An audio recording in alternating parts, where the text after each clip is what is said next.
Dun, dun, dun, dun, dun, dun, dun. What's up, ladies and gentlemen, boys and girls? It is the Unfiltered Experience. It is Friday night, 5 p.m. Pacific Standard Time, your place where we have great conversations, unfiltered, designed to move your confidence and your life forward in an authentic and congruent manner. I am Christopher Roush, your No Excuses coach, and I am joined tonight by my awesome brother from another mother, wearing black. Your brother in black, Scott Goyette. My brother in black. What's up, brother in black? How's things in Austin, Texas tonight? It's good, man. You know, it's a warm day. You know, it's always warm. It doesn't matter if it's late in the fall or somehow it's always warm, except for that one day we have 6 inches of snow and the whole country goes on alert because we don't know what to do with it. But other than that, it's always warm. I know. I'm ready. I'm so ready for fall. I'm like so tired of sweating and being hot and running the air conditioner and everything else. But I figure before we know it, it's going to be freezing and we'll be like, man, I wish it was warm again. Absolutely. Absolutely. Yeah, we go in that rotation. I want this, I want that, I want this one, I want that. It's whatever we don't have. Grass is always greener. It's not us. It's everything else. Mm-hmm. So, the grass is always greener where we water it, not when we pee on it. I don't know. I mean, it depends what you were drinking the night before. If it's not high acidity, right? If it's pretty much water, I can pee on it. It's greener then too, right? Yeah. So you pee outdoors regularly? I love to pee outdoors. Isn't it great? It's just like you just feel like you're Tarzan or something like that. Like you just move the loincloth and you're just like, oh. Kim's always like, because we have these rocks that come off of our deck, and she's like, you can't pee on the rocks because then the dog will walk in and step on it and the pee's coming in the house. And I'm like, you're actually correct. So I really can't argue with it. You can't pee on the rocks.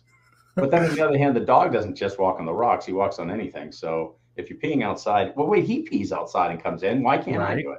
My dog does that. He pees and then walks right in. And I'm like, you can't come inside for 5 minutes.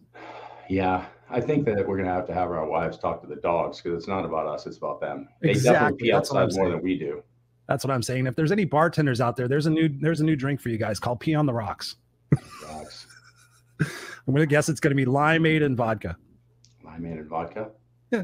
I assume there's some ice cubes in there? Yeah, a little pee on the rocks. A little pee on the rocks. I like it. So let's do our normal thing. And as we always do, we sit here and we talk about our sister from another, Mr. and Miss Serena Buffalino at Help Heal Humanity. We appreciate you guys. When you watch this show and if you get value out of this, something Scott and I are very passionate about is taking what our gifts are and putting them back out into the world and making the world a better place. So if you're looking for an organization where you can volunteer or donate to, helphealhumanity.org is an amazing organization that's founded by Serena Buffalino. She's a go-getter. She's amazing. Nobody in the organization takes a paycheck and everything goes towards the initiatives that we are fundraising for. And right now we're fundraising for Haiti to send kids in Haiti to school and actually to feed them 3 times a week because quite honestly, getting food there is absolutely just devastating. So what we do is not only teach these kids, but we also feed them. So if you're looking for an organization to donate to or volunteer with, go check out helphealhumanity.org. We would love you for that and let us know so we can maybe potentially gift you something in exchange for your gift towards Help Heal Humanity. Maybe some time with us. Scott and I are both coaches. So go there and make a contribution. Let us know that you appreciate what it is that we do for you here on the Unfiltered Experience. And we would love to give that back to you. So go out there and be the change that you bitch about. And we love you guys for that. And with that, Scott, we have an amazing guest coming up here. Why don't you do the honors and introduce them? Absolutely. So we've had a few of the other Fritz brothers on our show in the past. And for those of you guys who don't remember the shows that had Fritz brothers, a Fritz brother is somebody who truly lives life to the fullest. And to create a Fritz, you have to have 2 other Fritz, and they have to decide this next person is worthy of becoming a Fritz. So what that really means is, let's say, for example, you have that friend that every time they walk into the room, something changes in the energy, or that friend when you're just feeling down and you're like, I just don't know if I can go on. And that friend that just shows up, that's a Fritz. And this next person that's coming on is one of my Fritz brothers who I have never met in person, but I know a lot of stories. We've got Fritzes all over the world. And this one, the thing that I love most about this person that we're going to introduce in a second is he's all about connection. In fact, today, that's what we're going to talk about is the importance of connection. He loves to bring people together, whether it's for a party, just to meet, just to enjoy time with one another. That's what he's all about. That's what we're going to share today. Without further ado, my Fritz brother, Alf Marcussen. What's up, brother? Welcome to the show, Alf. Hey, it's my honor to be here, guys. Chris, Scott, so very much honored. And you know what? First of all, big thank you to the Unfiltered Experience for putting me on here and for Go Love, as well as your help HaitiHumanity.org. So I'm like very much, I know you did a pitch for them in the beginning here, but I'll make sure to spread the word as well. Thank you. I'm very honored to be here. And I was introduced by my Fritz brother, Hans Fritz. It's Thomas Neitz. And met Everett Fritz. And my name's Click Fritz. So so we should explain this to him if we're going to say it. So, you know, mine's Everest Fritz. And the reason they call me Everest is I'm always taking one step higher, one more thing. Let's keep going. Let's summit. Let's do more. Let's do more. Let's do more. And so that's why they call me Everest. What about you? You know, I was praying to God you wouldn't ask me that question. Because and I'm not kidding you. I'm not kidding you. I cannot say it all. Well, you know what? I was just going to say. It's unfiltered, baby. It's unfiltered. No. Hold on. A lot of the Fritz names are so ridiculous. I should have thought of that ahead of time. A handful of them are like mine. Yeah. No, there's a lot of them that you. Yeah. So moving on. So tell us why connection is so important to you, Alf. My brain clicks Fritz. Okay. No, dude, trust me. The more I'm thinking about it, I probably asked them, and I'm trying to remember now. Some of them are pretty ridiculous. Yeah. Like they're beyond. You know, like the dirtiest joke that you're like, I can't even tell that one. Okay.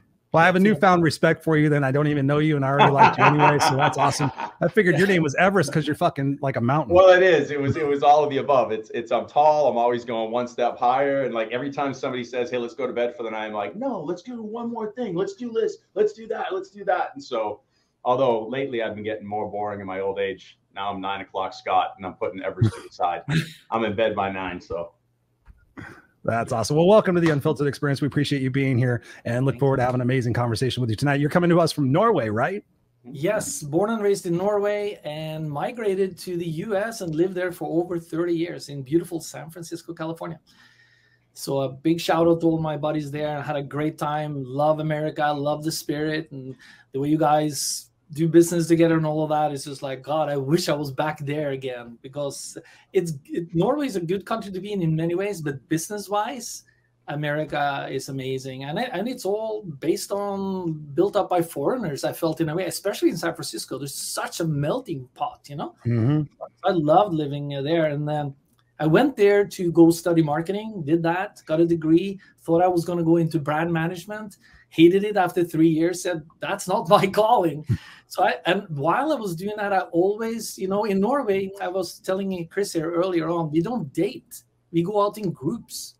So I said, okay, let's get a group together. So I gathered at my first party, 250 people at a small little bar, all my Norwegian friends, beautiful girls, this, that, and the other, came to meet our other international friends. We took over a little bar, got the Norwegian consulate to sponsor the bar, and had a kick-ass party. And I kept on doing things like that over and over again. And it grew to, having done that for 22 years, I had 5,000 people at my Halloween party at City Hall in San Francisco. Wait a second. Here's the new app, alfgroupdate.com. You know what it was? It was alfanalf.com.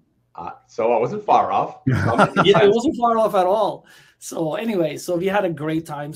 And it turned out to be a great business for me, and met a lot of great people, connected people. And it was very, very much friends of friends, because bird of a feather flock together. Very picky with who would come to my parties. Never had any fights or shootings, and knock on wood, you know, it could happen, but not in my group. So we had a great time.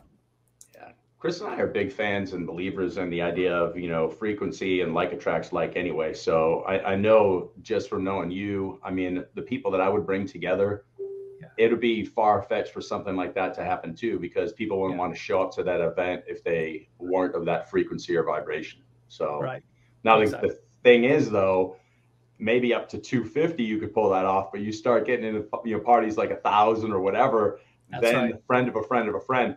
What's the biggest party you've ever put together? How'd that go? That was City Hall, 5,000 people at City Hall. You know what? I'll tell a personal story. That was the biggest disaster I ever had. I love those. Yeah, I know. And you can never plan for them properly, right? But I was very much a planner like you are too, Chris. And 20 minutes before the party started, suddenly there's a new sheriff in charge. And we had for 6 months planned the event. There was over $100,000 budget just to do that party, which was a lot of money for us at that time. And she shut down 50% of our entrances because everybody has to go through metal detectors. Wow. So we had a shitload of people not getting into the party. I was like, come on. We even called the boss that we had worked with. She came down to try to help us. And this sheriff said, no, stand down. I'm in charge. And he couldn't do anything. So that was the biggest fiasco at that party. So what did you learn from that experience? Yeah, what did that do?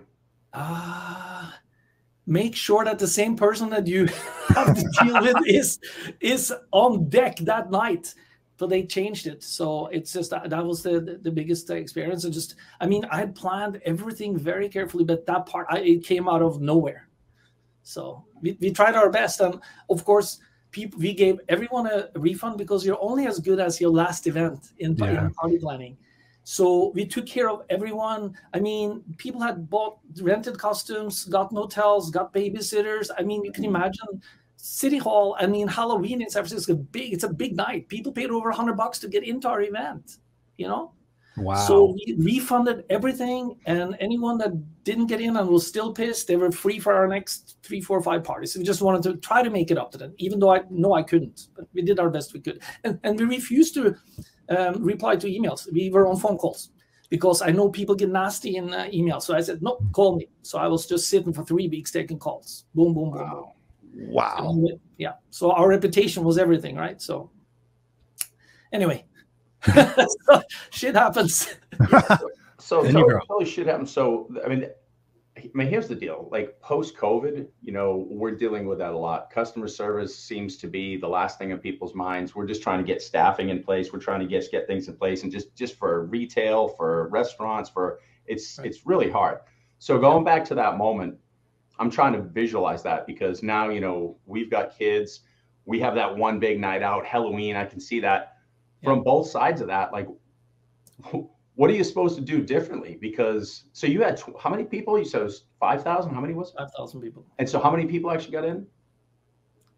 How many people actually got into the event? I'd say little over half. Wow. Yeah. Oh, what a nightmare. Yeah, it was a big nightmare. And then the police officer shut down the party at 12:30. Why was that? She just freaked out. I know, I still remember her name. I'm not going to say the name, but he is like, oh my God. You're in Norway, you can do whatever you want.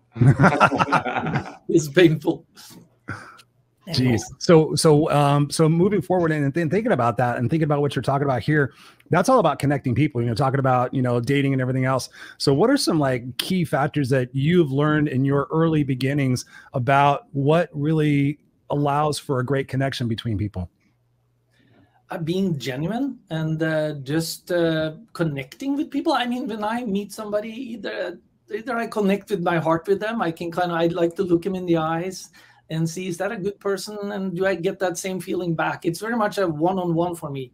I don't do that well in big groups, even though I dealt with big groups, but it was one by one. So for instance, I'm also teaching bar owners how to fill their bars. So I got one really amazing tip from one of my mentors. He said, Alf, if you want 400 people to come to your party, I could solve it like this.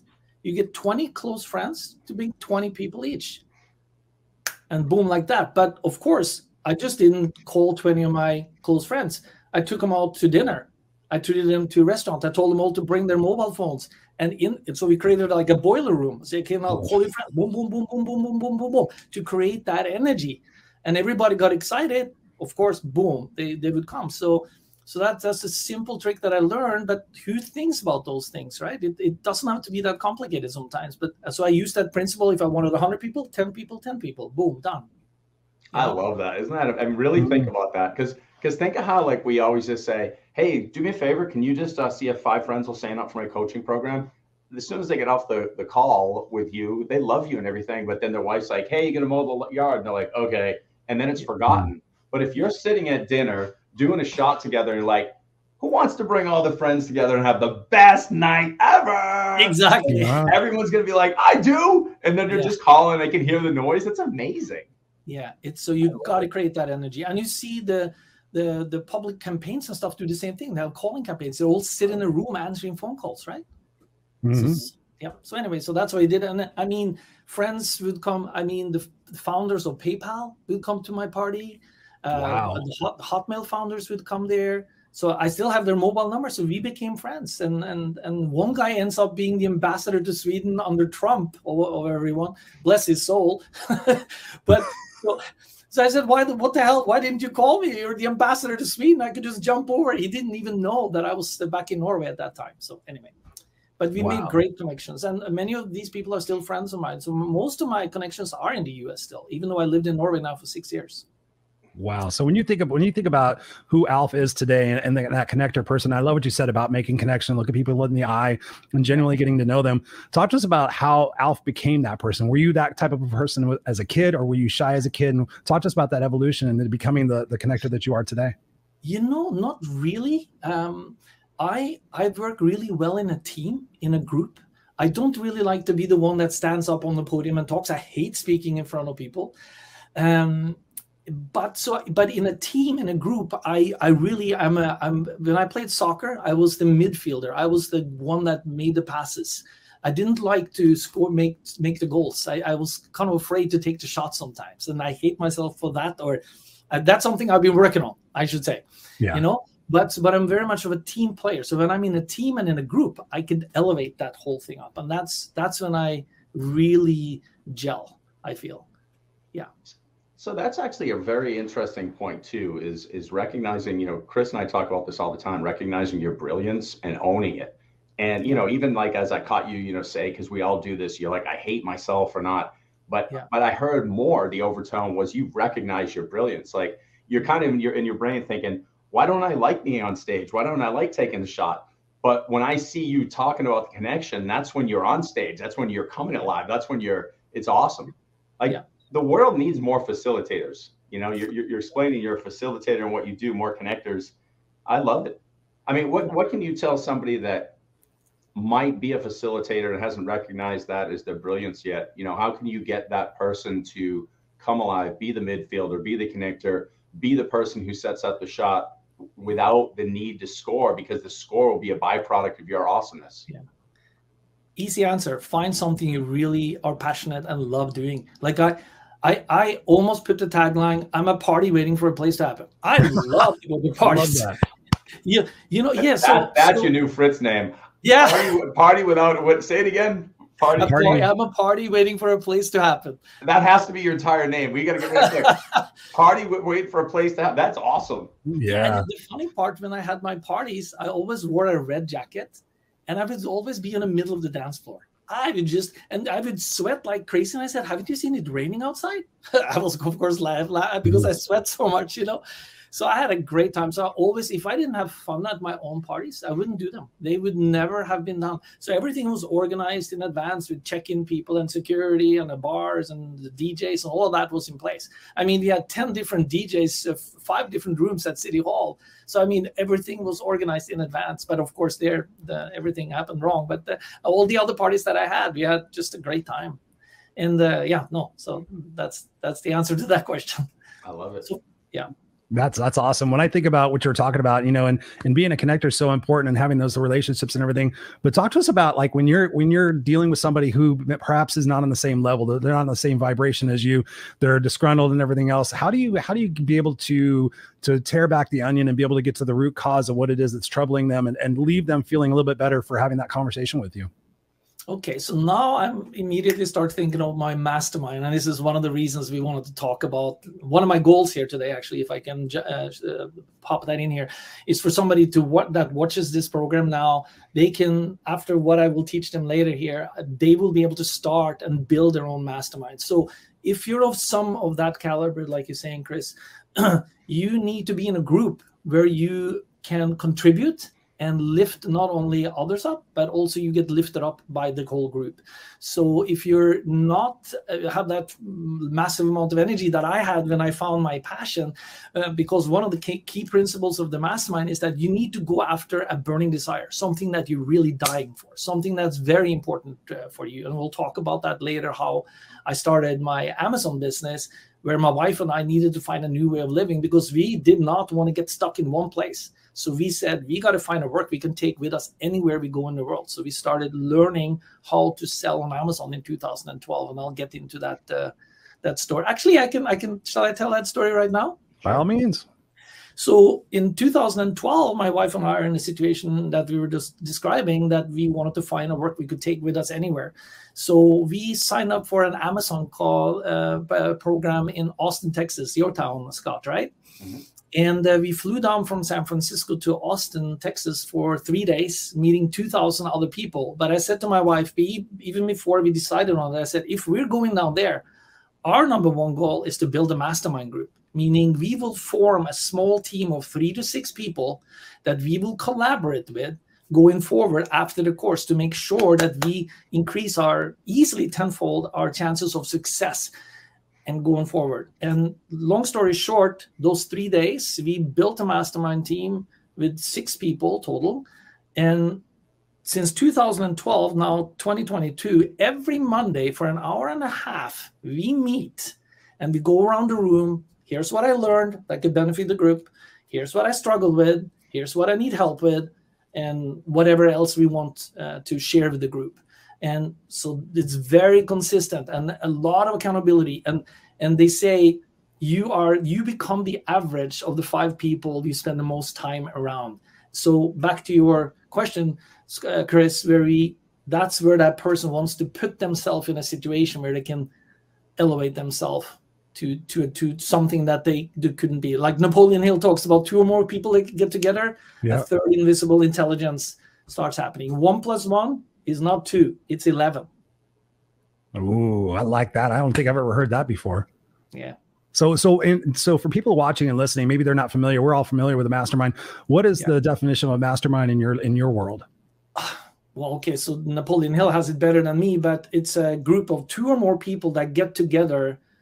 He says for a common goal. It doesn't have to be the same goal, but to get together to help each other to reach that goal and do whatever it takes. So I'm going to bust my ass to find out what this guy that I'm in a group with, what he or she needs. Who do I know? Who can I connect him with? Or what have I read? Or what course have I taken?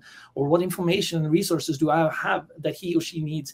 And the same thing is going to come back. But you got to be willing to give more than you take. And now we're going back to Scott's favorite, I think, quote by Zig Ziglar. If you help enough people get what they want, you can have whatever you want. So that brings up a question too, and I want to ask you this about your experience with masterminds. I think a lot of people look at everything as one more thing, but what I see with masterminds is not only you an accountability partner to the group, but they're accountability partners to you. And the irony is, I think a lot of us don't realize that we're constantly just bleeding fuel. So while we think we're being efficient and we're doing all these things on our own, we're just bleeding fuel. How can a mastermind actually, while giving, simultaneously allow the receiving and the fueling? Because the people I know who do masterminds effectively become more accountable to self and others, and always seem to be energized and fueled, even though it seems like they're doing more. So explain what that looks like from a mastermind perspective. Okay, I hope I understand your question. So that's where my team passion comes in, because I elevate myself and I'm in a team. I always excelled in a team. I played on a soccer team. I played on a handball team. I was a dog handler in the army, in the Norwegian army. So that was a team. So you elevate yourself up to another level that you just, I mean, you live on the fumes. It's not like you're spending energy, because you're so excited and so passionate about it. And in giving, there's so much receiving. There's more receiving in giving than it is in receiving, right? And a funny story there, I love my parents and all of that, but my parents did something kind of crazy to us. My sister and me, I have one sister, and I love her to death, and I love my parents to death too. But they said, when somebody offers you something, say no, because that's polite. I was like, so we grew up with saying no, no, thank you, no, thank you, no, thank you. It was like, okay, that's not good. We need to give them, because now you're robbing that other person from giving you something, which is their biggest gift, like I just said, right? So that's something that I had to be working on. I still work on to this day, but I'm becoming better at it. I said yes to be on this show, right? But maybe it's more to my advantage. I don't know. But anyway, that's just maybe a little side story. But yeah, so back to your question, Scott, you kind of live off the fumes when you're in that group, and it's not extra time you're spending or effort.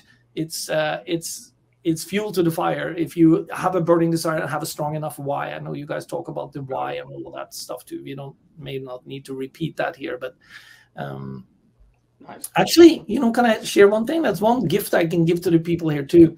Absolutely. I'm allowed to share this tool with from Tony and Dean. Dean has gone through a tool to identify your why.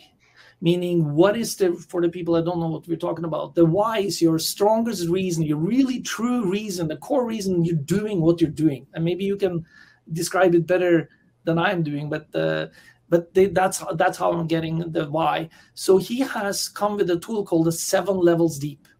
So if anyone wants that, I'll be happy to get that sheet to you, where you say, okay, why are you doing what you're doing? Oh, I want to make money. Okay, why is it important for you to make money? Oh, I want to take care of my family. Well, why is it important for you to take care of your family? Well, because I don't want them to be poor, or us to be poor. Well, why don't you want to be poor? So you go down and you go down, and when I came to the 7th level, I was in tears. I was just crying. Talk to us about that. I hit something, but those whys can. You want to do that 7 levels deep, maybe 3-4 times a year, because it could change. I like that. And the stronger you're connected to that why, the more of a chance you'll have of succeeding going after your goal. The more successful you'll be in your mastermind group. So you can form a mastermind group around any topic you want. It could be sports. It could be starting up a business. It could be finding a partner. It could be fighting diabetes. You put like-minded people together to figure out all the resources you can to take everything to another level. So. Yeah, I love it. And Chris and I always talk about too, and I'd love to get those questions from you to get to the depths of the why, because once your why is truly aligned, like in heart and mind, the how always shows up. And that's right. And that's everything that I was asking you is around that exact topic. So many of us will be busy all day long. And so we're doing a lot of work on what we think the world needs from our very limited perspective. The mastermind might add 5 other perspectives. So now, like you said, 1 + 1 isn't 2, it's 11. It's exponential. And that was exactly where I was going with that. You start to align a bunch of whys. Imagine you have 6 perspective points of source in full alignment. What kind of amazing energy is that producing exponentially to get the how of the universe to support you? I mean, just sit with that for a second. Right now, if I were to do everything that I did in my 20s, okay, I learned how to be efficient in marketing. This is what you do. This is how you sell. This is what you do. I might be financially successful. I might get the girl. You might buy the house, things that people think are resume builders, but I'm going to be hollow as all hell and energy depleted. The way that you're going to become fully aware of your why is exactly what you're saying. It's doing more for others and then being present as a person. So with that in mind, like, I'd love to hear some of the examples of once you isolated or found your why by using this tool, what kind of things in the how space showed up. So what showed up that you're like, oh my God, it's a miracle. Meanwhile, it was just you being the catalyst for all that. Yeah. So yes, I'm not sure how well I'll answer that question, but you create, when you find that, you create a certain energy and you vibrate at that energy, and that's what you're going to attract, right? So where energy flows, what's it called? Where focus goes, energy flows. I just said it yesterday. Yeah. Okay, perfect. Thank you so much. I had it backwards. So that's what the mastermind does. If you have a mastermind that clicks with the right people. So one of the things that I teach is also how do you select the right people? Yes. Yeah. And that really key, because look at this now, 12 years. I say, look at this mastermind group, maybe not the first one, but you never know, but I still say, treat it very seriously. That might be a lifetime thing you're in. I've been in masterminds for over 25 years. Tonight, in an hour after this show, I'll be on my other mastermind that started in 2004. Wow. And we're all doing different things. In the other one, we only do Amazon things. So you can compose it of whatever you want, right? So that's the beauty of this. And whatever we can do to help, we try to help. We even go beyond just the people in the group. One person, I think I told you first time I talked to you, Scott, one person in the group, his sister had problems. So my wife and I said, okay, how can we help her? So we're tight. I mean, it's like almost like an army thing. You have army background, Chris, right? No. No, you don't. Okay, I don't take well to authority. Okay, sorry. I thought you had said that. So I watched many of your shows there, so maybe I mixed that up. Thank you. Sorry. But anyway, so that's, I mean, we become so close with our friends in the mastermind that we're very much feel like a family there, and we'll do whatever we can. Whatever I read, like when one guy goes to a seminar or course, he'll come back and debrief us. And we try to do the 80-20 rules. Find the 20% that we can execute on that gives you the 80% of the results, right? The 80-20 rule. And so we are just a massive amount of information. We read books. I constantly read books as well. And I was telling you about a great book the other day, Alex Hormozi, the $100 Million Offer. This is like amazing book. Have you heard about him, Chris? No, I haven't. Alex Hormozi, yeah. So I'm not here to pitch his book, but I mean, fantastic book, and apply to any business you're in. 99 cents on Amazon. It's a little plug for him. What's the biggest thing you took from that book? You know, I'm still at the very end of the book, but things that I can, even though he talks about doing gyms and taking gyms to a whole different level, that I know part of your background is in as well, Scott, right? And I can apply that to my Amazon business. I can apply that to my AhaMastery business with masterminds as well. Just how to make irresistible offers and using scarcity and urgency is one of the two big ones, right? So, but he does it in a very clever way. So, a lot of very hands-on examples. Hitting the pain points is what you're talking about. We could talk about all the different things to do for a mastermind. What are some of the things that are game killers for masterminds? Why are some reasons maybe masterminds fail? People are not committed. The biggest reason for me is not have enough momentum. If you decide to do a mastermind once a month, I give that a very little chance of succeeding. I'm saying once a week at least. You don't need to do more, but once a week is good because you got to be fresh in mind what the other people talked about. It's got to be fresh in mind what you've said you would do if you hold each other accountable. So that's one.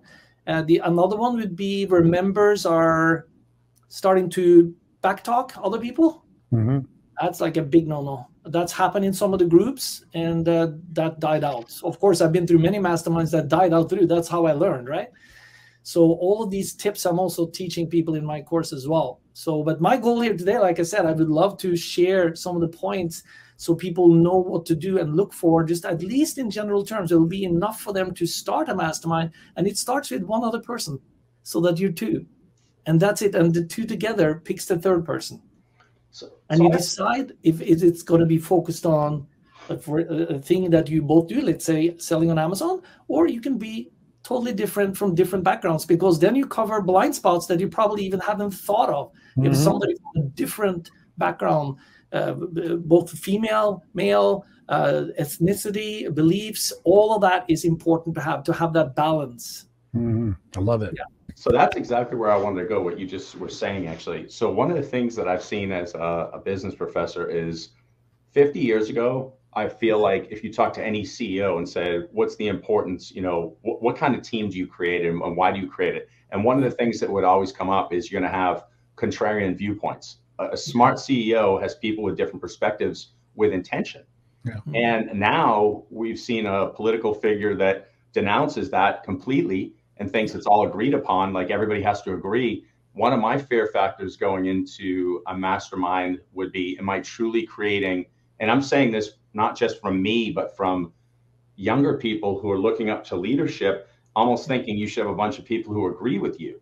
So if I'm literally creating a mastermind around a preconceived belief instead of around expansion, that mastermind might be successful, right? But is it really helping me in growth? Talk to me about that, because I'm sure that I could sit here and come up with some one-dimensional thinking and say, we're going to have an anti-vaccine mastermind about 50,000 ways it should, and I'm just making up something. Yeah, I understand. But I could sit here and run down that road with a bunch of people I agree with versus a mastermind around how can I take the ideology of expanding the sense of self and incorporate that in everything I do? So everyone from different perspectives is saying, this is how I do it. And I'm like, oh shit, I never thought about, ooh, that's, oh, like where it's really expansive. How do I not get sucked into an affirmation hole and an expansion space in my mastermind?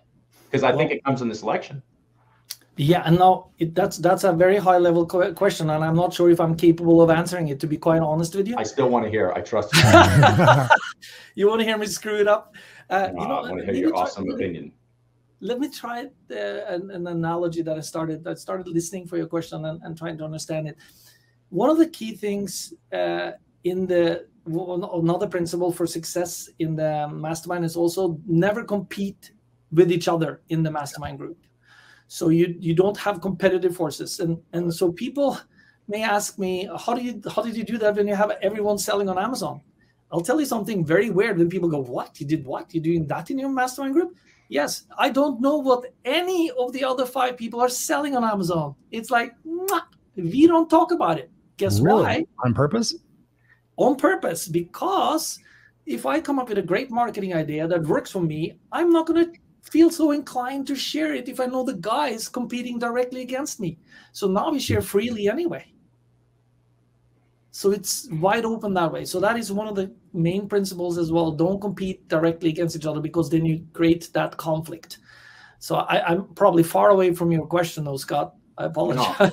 No, so it makes sense. I mean, so that's a very good, in other words, what you're saying is come to the table with intent for collaboration instead of competition. Even if the competition is your group versus the world, remove competition. Yeah. So it does unconditional giving. Unconditional giving. You give to receive the joy of giving, so to speak. And you might have actually answered the question there too. If all information is on the table, even if it goes against what the original intent of the group was, if it's true information, then I need to receive it. That's right. That's right. That sounds like that might be one of the answers that would be important for me. Yeah. I love that. And one of the questions that I get also about masterminds, here's another story with Jeff and me, is a good buddy of mine. We were going to a seminar down in Los Angeles with Jay Abraham. You probably heard of him, brilliant marketer. Yeah. We were learning about joint ventures, and Jeff and I had been talking about forming a mastermind. So we were kind of like, we were on the same wavelength, and we saw this one guy, like, damn, this guy, and he was like on front row asking brilliant questions, senior to us. And Jeff said, let's ask him. And I said, why would he want to join our group? So I was thinking, Alf, why are you thinking like that? You have different backgrounds. You have different contacts. I get different backgrounds. I got different views. I got contacts. He's going to need as much as we need him. But I mean, he's way above us. But no, don't think like that. And we invited him. Guess what? He said yes. And to this very day, he's on the call. And he's brilliant. He's brilliant. But that's priceless. Yeah, it is priceless. So, and then you take this, I'll share another trick, because now you're 3 picking the next guy. Now we put our resumes and contacts and things together and pitch to the 4th person. So now we're going to grow even higher with the next person we get in. Love that. So we become a team, like a package, or what do you call it? A wolf pack. And I just said the word priceless, and you and I talked about it before we went live. Talk to us about the importance or the non-importance of charging to be a part of a mastermind or doing it for free. What are your experiences? What are your suggestions? Yeah, so like we say, if you don't pay, you don't pay attention, right? So our mastermind group that we created for Amazon down there, I built because I wanted to build it. So it wasn't talking about any charge. It was just the payment for me was to get other people together with me to help me. What the hell do I do now? Never sold anything online, right? So, but you can build a business around it. I mean, look at Dean Graziosi and Tony. I mean, one of them charged $250,000 a year. There's mastermind groups that charge $1,000 a month, $250 a month, or $20 a month, and they decide what the money goes to as well. So that other mastermind group that I'm meeting with in an hour from now, we used to meet 2 to 3 times together physically a year because we all lived in California. So we would meet for 3-4 days. So, and that's also not a charge. But if you want to create a business, to get back to your question, you can absolutely create it and then and make a business out of it. You can literally make a business out of organizing and putting masterminds together. I believe that some mastermind groups are big, 25 to 30, 100 people.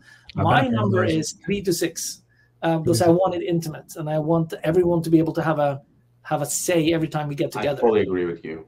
For the true definition, what I understand mastermind, I would say cap it like single digit numbers anyway. I can't imagine going over that because you know what? That person who almost said something, that's almost always the genius. And if they don't have time to talk, there's gold just sitting there that's never actually found. And that's just not right. Exactly. Yeah. And we record all our calls. They're also transcribed, that we have software to do. And of course, everything is confidentiality is extremely important. So, yeah. So do you actually have people sign NDAs for that? No, we don't. But we didn't do it. It's on trust. It's on trust at that point. Yeah. Okay. Yeah. But we could easily. Yeah. That's good. So my next question for you, shifting gears a little bit, you've mentioned a certain someone in your life. How is it to do business with your wife? Like, as I've heard success stories with that. What are some of the unique characteristics of your relationship that allow you to partner both in marriage and in business that make it successful? Yeah, great question. I've only tried it once so far. Knock on wood, it's going well. No, she's great. I mean, she's very detail oriented, much more patient than I am. And going through the different things. I'm more the team player. I manage my VAs or virtual assistants and team. She's awesome. And she's much more logical than me too. Like I put my course, it's like, why the hell do you have that here? That should be over here. So she helps me a lot. But it's good. That's working really well. Thank God. I'm very blessed for that. So what color jacket does she wear in the middle of the dance floor? I don't know. She wasn't with me then. I married late in my life. So but I'm seeing green, and you guys can do a Christmas theme. There you go. Yeah, exactly. Right, red and green. Where's the Christmas party? Oh, there they are. Mm-hmm. It's raining on those two. The Christmas couple.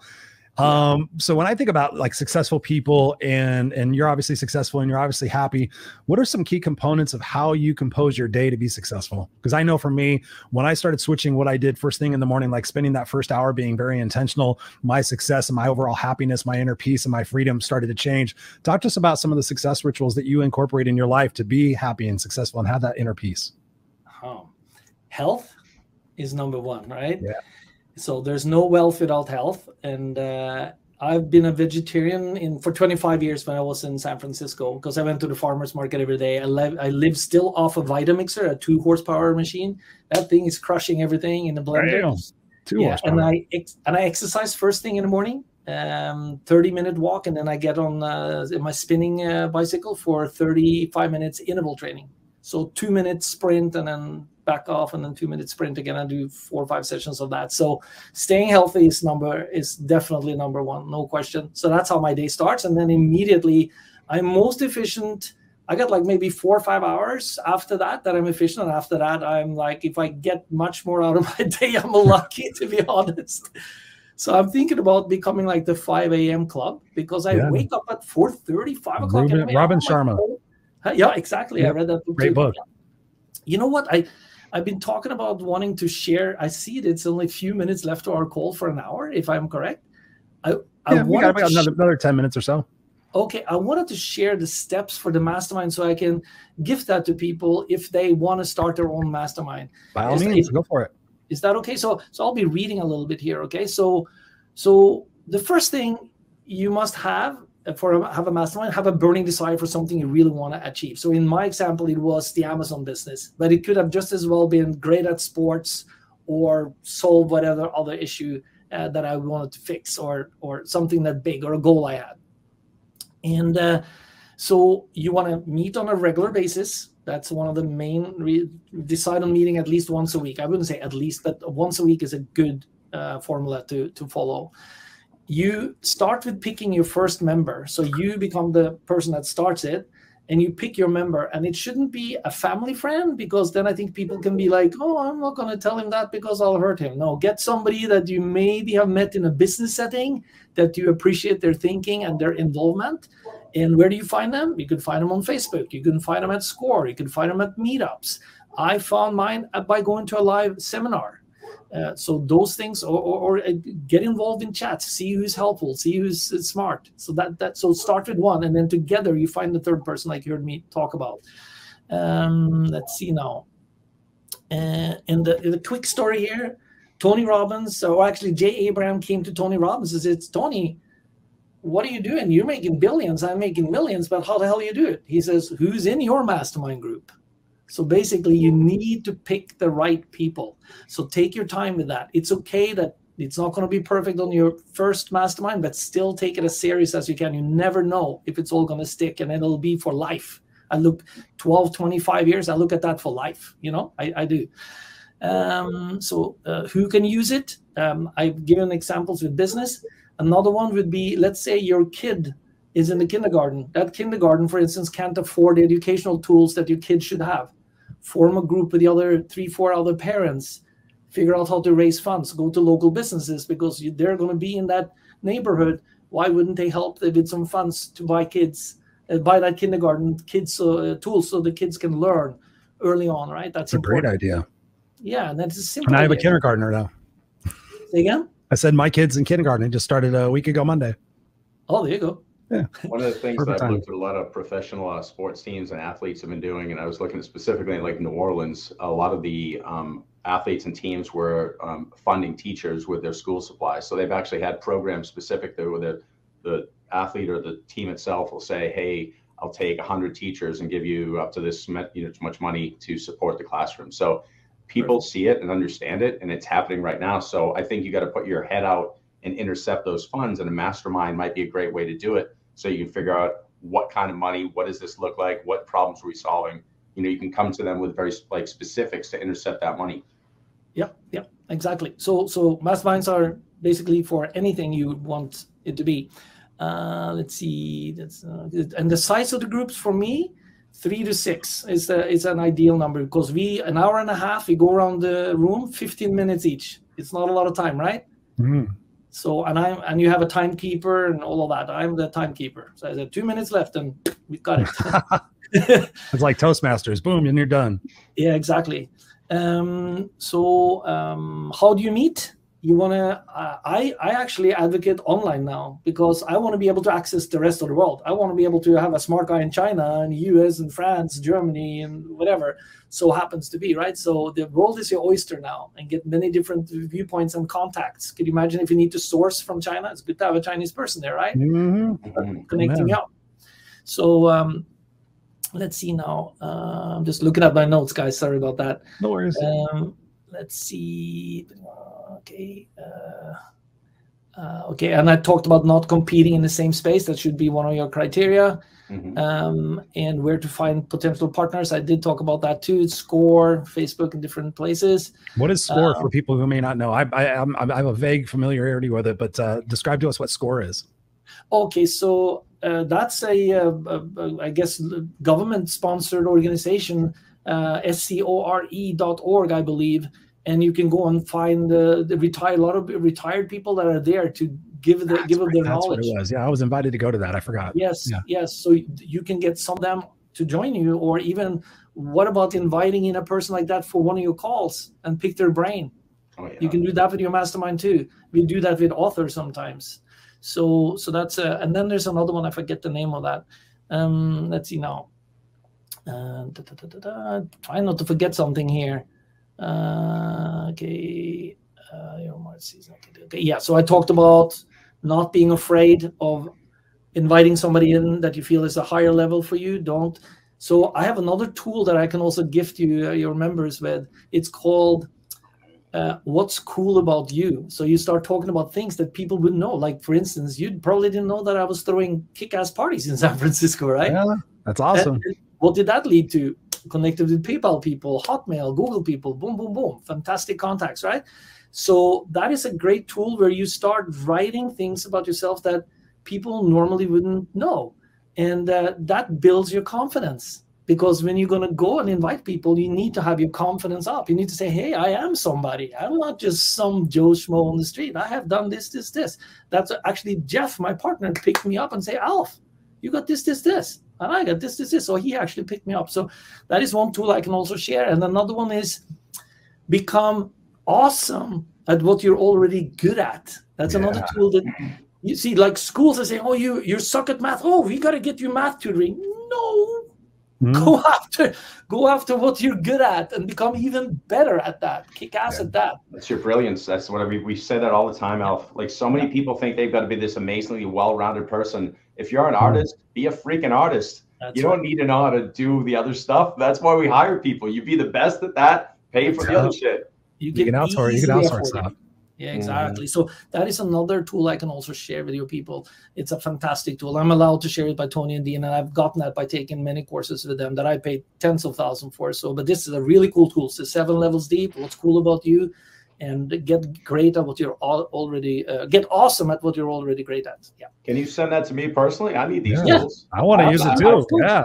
Because I definitely, if it brings you to tears, I want to know about it. Yeah, I want to cross connect those with, because I'm doing a lot of the things that you're saying, and I'd love to see the way other people are getting to the same result. And again, maybe I can share some pieces to add to what you're doing that might refine it, or maybe yours is far better.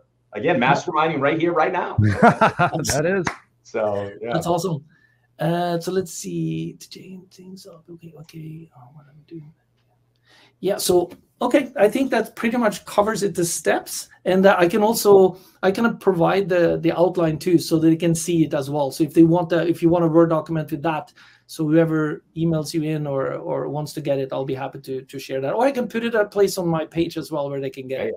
Let's do that. Yeah. Absolutely. Alf, this has been an amazing experience. I can't believe the time's already flown by.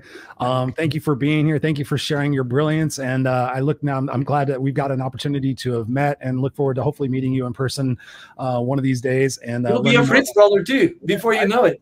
Yeah, that's what I've been told. I'm an honorary Fritz brother, but I got to go through apparently the hazing or whatever it might be. Yeah, and that's how the dirty names come up. I think Scott already hazed me when he was out here when we met in person. Well, that was there was roses. There was roses. There was a bunch of stuff. So we'll keep that a secret. But anyways, Alf, where can people get a hold of you and continue this conversation with you? Because I'm sure somebody's going to reach out to you and be like, hey, I need to understand what this guy's doing and get your course. So where can people get a hold of you? They can email me, alfmarcussen@gmail.com if they want, but also at AhaMastery. And I think you have the link there, Chris, right? Yep. AhaMastery.com. That's one page, and also on Facebook, and I think you have that as well. There you go. My guy is he's on the ball. This guy there, Scott. Huh? I'm on the ball. He's on the ball, and also at the mastermind.com. I have my course there as well.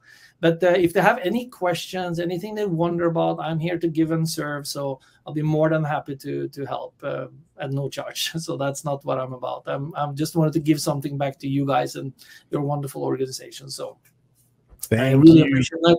And a big shout out to Thomas Niece, my Fritz brother, for getting me connected with Everett's Fritz, Scott, and Chris. So. Awesome, brother. We're going to place you backstage, and don't go anywhere because we still want to chit chat with you. Scott and I are going to close out the show, but thank you so much. And I look forward to still engaging with you after the show and in permanence. So bam, high five. Thank you.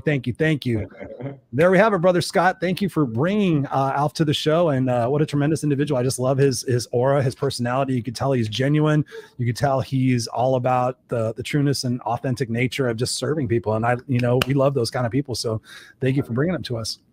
Yeah, absolutely. Yeah. And in summary, with everything with Alf, I mean, we talk about a lot of the same things, spun up different ways. And we do that with great intention, because the people we're bringing to you are people that have sparked our eye, and we're like, man, they get it in this space. They get it, or they're living this part of our existence that maybe we could do better.